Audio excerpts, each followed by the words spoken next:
Hello. This is day 5, Psalm 5. Start verse 1. Give ear to my words, O Lord. Consider my groaning. Give attention to the sound of my cry, my King and my God, for to you do I pray.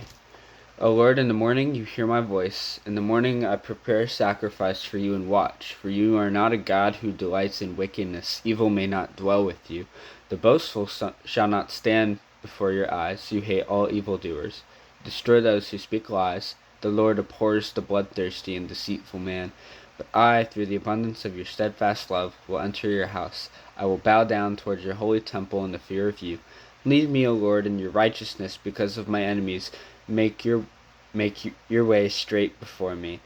For there is no truth in their mouth. Their innermost self is destruction. Their throat is an open grave. They flatter with their tongue.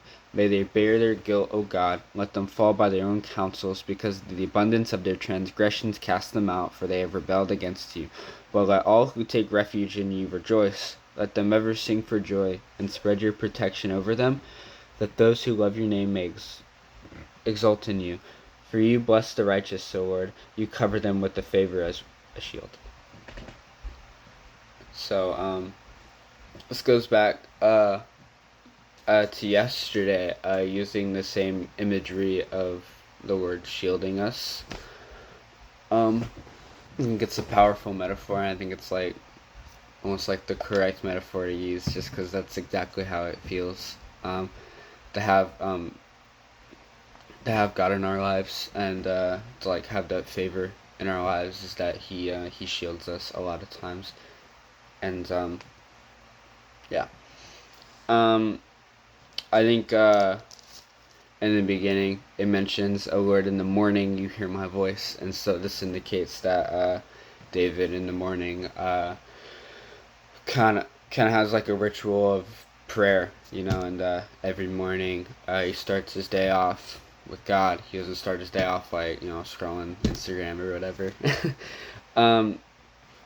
He starts his day off praising God and eagerly awaiting what God has to say. And I think that's what we need to take into our own lives, is that we need to eagerly await for what God has to say, but also we gotta be proactive about it, and we gotta start our day off with it. We have to be steadfast in that way.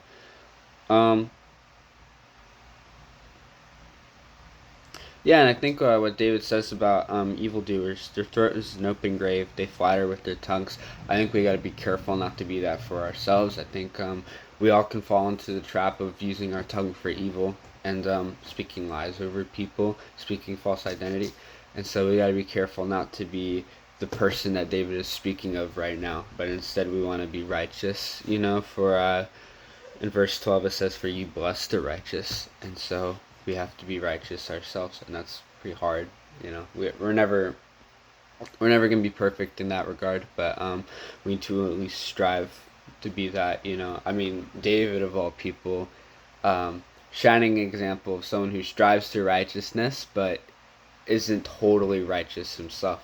He's a murderer, he's an adulterer, and yet Paul says he's a man after God's own heart, because he pursues righteousness, because he pursues God so wholeheartedly, and he loves God. And so, no matter what you have done, or even what you do now,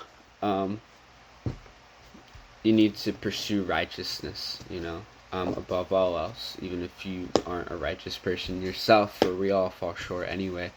It doesn't excuse the sin,